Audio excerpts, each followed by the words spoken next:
இந்த காலை வேளையிலும் நம்முடைய தியானத்திற்கு ஆண்டவர் கொடுக்கிற வார்த்தை யோவான் எழுதின சுவிசேஷம் 10வது அதிகாரம் 16வது வசனத்தை வாசிக்கிறேன். யோவான் எழுதின சுவிசேஷம் 10வது அதிகாரம் 16வது வசனம். இந்த தொழுவத்தில் உள்ளவைகளை அல்லாமல் வேறே ஆடுகளும் எனக்கு உண்டு, அவைகளையும் நான் கொண்டு வர வேண்டும். அவைகள் என் சத்தத்திற்கு செவி கொடுக்கும். அப்பொழுது ஒரே மந்தையும் ஒரே மெய்ப்பனும் ஆகும். இந்த இடத்திலே ஆண்டவராகிய இயேசு கிறிஸ்து புறஜாதி ஜனங்களாகிய நம்மை குறித்த ஒரு தரிசனத்தை, தேவ திட்டத்தை இந்த இடத்தில் அழகாக பேசுறார். இந்த தொழுவத்தில் உள்ளவைகளை அல்லாமல் வேறே ஆடுகளும் எனக்கு உண்டு. இந்த தொழுவம் என்பது யூத ஜனங்கள், வேறே ஆடுகள் என்பது நம்மை குறிக்கும். எனக்கு உண்டு, அவைகளையும் நான் கொண்டு வர வேண்டும். நம்முடைய ரட்சிப்பை குறித்து பேசுறார்.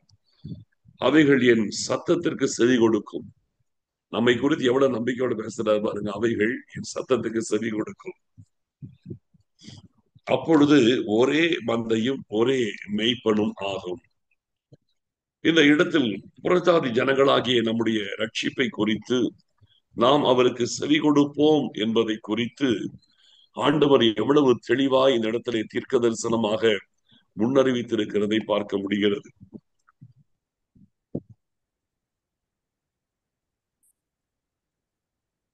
ஆண்டவருடைய இந்த செயல்பாட்டை கவனிச்சு பாருங்க.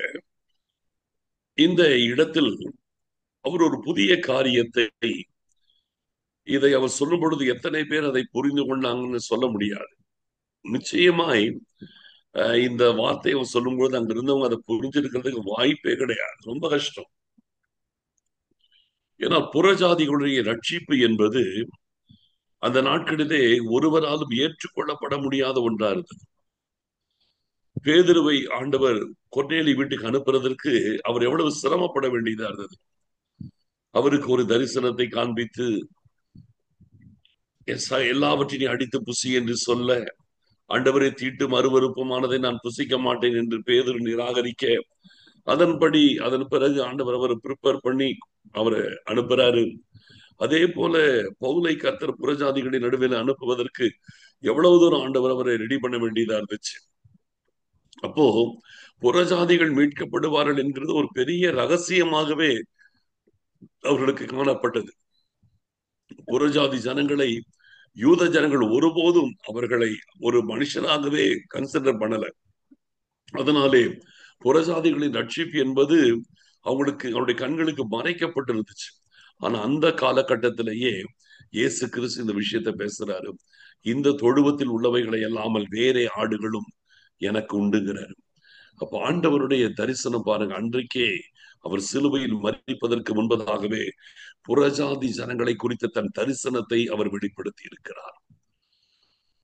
அவர் யூதர்களுக்காக இந்த உலகத்திலே வந்தார். காணாமல் போன ஆடுகளாகி இஸ்ரவேல் வீட்டாரிடத்திற்கே அல்லாமல் மற்றபடி நான் வரல. அதற்காகவே வந்தேன், அவர்களை ரட்சிப்பதற்காகவே நான் வந்தேன். அப்படி இருக்கும் பொழுது தன்னுடைய திட்டத்தின் அடுத்த கட்டத்தை இந்த இடத்துல அவர் பேசுறார். புறஜாதிகளின் ரட்சிப்பு. இது புறஜாதிகளின் ரட்சிப்பு என்பது மிகப்பெரிய ஒரு தேவ திட்டம். இது அவர் உலகத்திலே மனிதனாய் இருக்கும் பொழுதே அறிவிக்கப்பட்டது. அவர் சிலுவையிலே மரித்து உயிரோடு கூட எழுந்த பின்பு அது அறிவிக்கப்பட்டு வெளியரங்கமாய் அது கட்டளையாய் சீஷர்களுக்கு கொடுக்கப்பட்டது. சர்வ சிருஷ்டிகளுக்கும் சுவிசேஷத்தை பிரசங்கியுங்கள் என்று அது கட்டளையாய் கொடுக்கப்பட்டது. இப்பொழுது நாம் வாழ்ந்து கொண்டிருக்கிற இந்த காலகட்டம் அந்த புறஜாதிகளின் ரட்சிப்பு, இது நிறைவடைகிற கடைசி கட்டத்திலே நீங்களும் நானும் வாழ்ந்து கொண்டிருக்கின்றோம். இந்த நாட்கள் மிகவும் மகிமையான நாட்கள். புறஜாதி ஜனங்களின் ரட்சிப்பு, அதற்காக ஒரு எழுப்புதல்.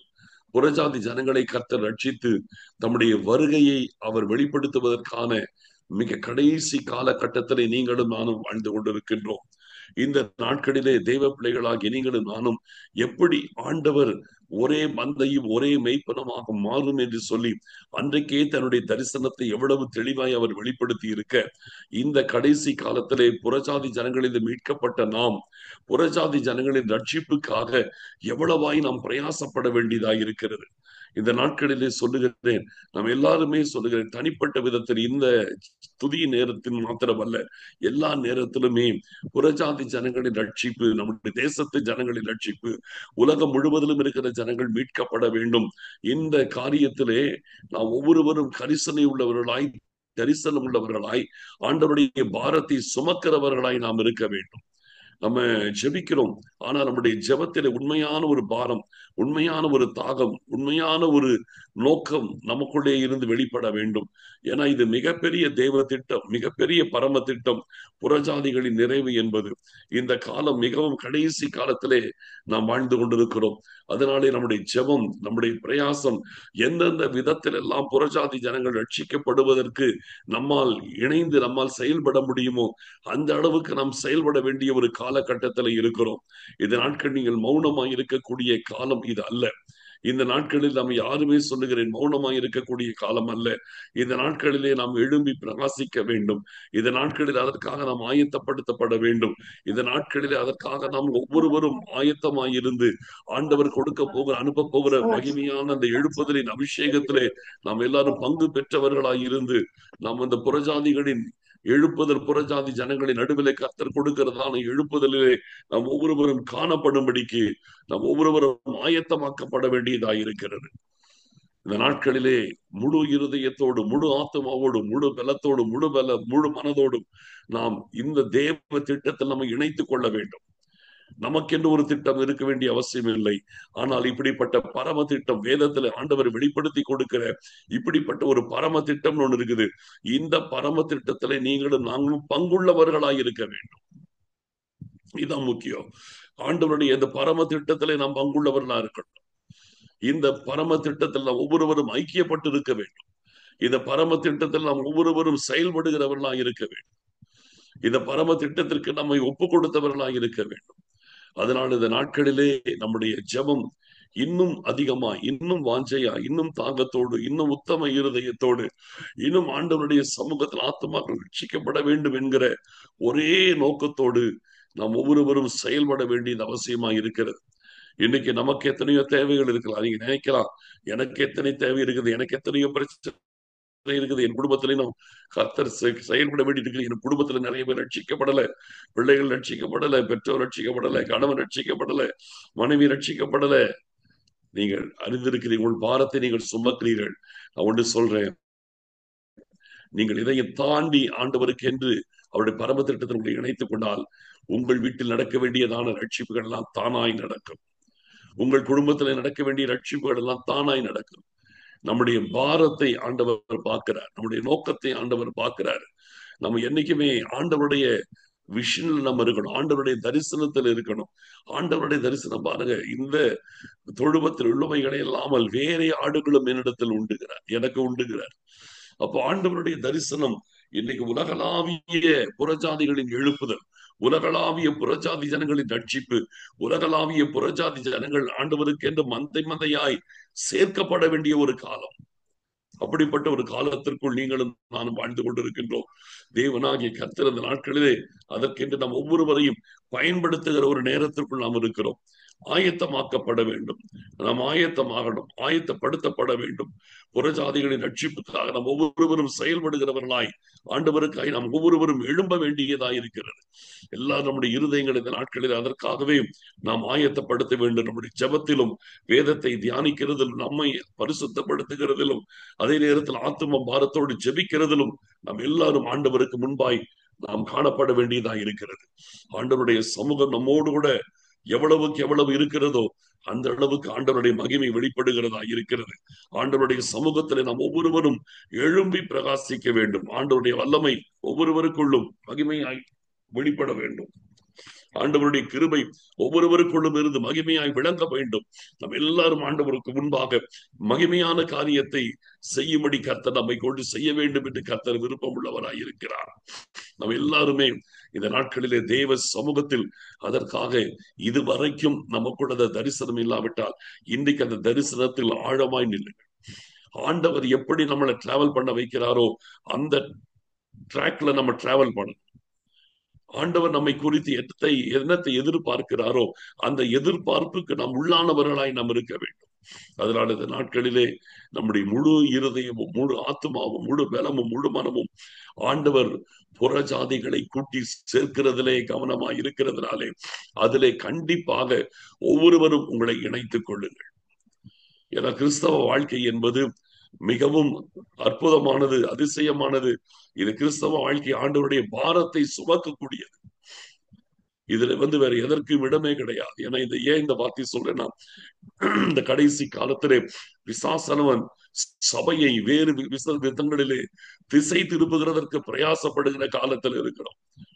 ஏகப்பட்ட ஜனங்களுடைய விசுவாசத்தை கெடுத்து உலக பிரகாரமான காரியங்களிலும் உலக ஆசீர்வாதங்களிலும் மற்றும் உலக பிரகாரமான காரியங்களிலே வாலிபர்களை திருப்புவதற்காக பிசாசு தன்னாலான எல்லா முயற்சிகளையும் செய்திருக்கிறார். அதற்கு ஏற்ற சில ஊழியர்களை எழுப்பி வாலிப பிள்ளைகளை திசை திருப்பி கொண்டிருக்கிற ஒரு கொடிய காலத்தில் இருக்கிறோம். அதனாலே எந்த அளவுக்கு பிசாசு அவன் செயல்படுகிறதை பார்க்கிறோமோ அந்த அளவுக்கு நம்முடைய ஜெபம் தீவிரமாக்கப்பட வேண்டும். எழுப்புதல் என்பது உண்மையாகவே சத்துருவை ஜெயிக்கிற காரியம். எலியா கர்மேல் பர்வதத்தில இருந்து ஜெபித்து ஆகாப்பின் ரதத்தை முந்திக் கொண்டு ஓடினது போல நாமும் சொல்லுகிறேன், ஆகாப்புடைய ரதத்தை முந்திக் கொண்டு ஓட வேண்டிய காலகட்டத்தில் நாம் இருக்கிறோம். ஆகினால் இந்த நாட்கள் ஆண்டவருக்கென்று வைராக்கியமாய் ஒருவரும் எழும்ப வேண்டிய காலம். உங்கள் தனி ஜெபத்திலே நீங்கள் ஆரம்பிங்க. ஒவ்வொருவரும் சொல்லுகிறேன், நம்ம கூடி ஜெபிக்கிறோம். கூடி ஜெபிக்க நேரத்துல ஜெபித்து விட்டு அதன் பிறகு மறந்து விடுகிறோம். பல நேரத்திலே கூடி ஜெபிக்கிறோம், எழுப்புதலுக்காக கூடி ஜெபிக்கிறோம், ஆன்லைன்ல ஜெபிக்கிறோம். ஆனால் ஜெபித்து முடித்த பிறகு அதன் பிறகு அந்த நினைவு இருக்கிறதா? இதுதான் முக்கியம். ஜெபித்து முடித்த பிறகு அந்த சிந்தனை இருக்கிறதா? இதுதான் முக்கியம். ஜெபித்து முடித்த பிறகு நமக்கு அந்த பாரம் இருக்கிறதா? இதுதான் முக்கியம். இது ஜெபிக்கிற அந்த நேரத்துல மட்டும் அல்ல, நம்முடைய வாழ்க்கையில் தொடர்ந்து காணப்பட வேண்டிய ஒரு பாரம், தொடர்ந்து இருக்க வேண்டிய காரியம். ஏன்னா இது ஆண்டவருடைய பெரிய திட்டம். இந்த நாட்களிலே நம்ம ஜெபிக்கிறோம், பல ஜெப குழுக்கள் இருக்கிறது, ஆன்லைன்ல ஜெபிக்கிறோம், எழுப்புதலுக்காக பல விதங்களிலே ஜெபிக்கிறோம், புறஜாதிகளின் நிறைவுக்காக ஜெபிக்கிறோம், அந்த வேறே மந்தைக்காக ஜெபிக்கிறோம். ஆனால் ஜெபிக்கிற நேரம் தவிர மற்ற நேரத்தில் அந்த பாரத்தை சுமக்கிறோமா என்பதுதான் முக்கியம். அதனாலே தேவ பிள்ளைகள் இந்த நாட்களிலும் இந்த பாரம் நமக்குள் இருக்க வேண்டும், இந்த தாகம் நமக்குள் இருக்க வேண்டும், இந்த வாஞ்சை நமக்குள் சுமக்க வேண்டும்.